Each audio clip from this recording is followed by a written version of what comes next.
የሚሉ ይመስለኛል። ሰው አህያ የሚያደርገው ህልሙ ነው የሚሉ ይመስለኛል። ጸሐፊው ልክ ነው።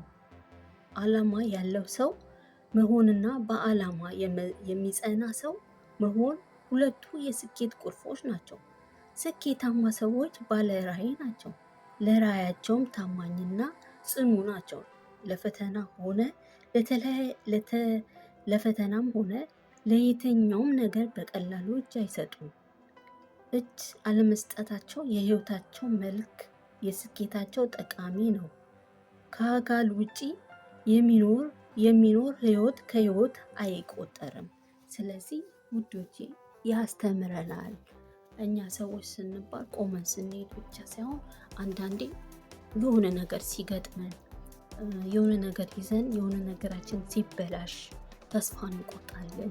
ኢቭን ራሱ አሁን በምናየው በዚህ በምንሰራው ራሱ ስራ ላይ ማለት ነው በቃ እንትናችንን ሲያነሳብን ምናምን በጣም ተስፋ ያስቆርጠናል። ትቼ ልውጣ ምናምን ነገር እኔ ራሱ ማድረገው የምለው ነገር ነው።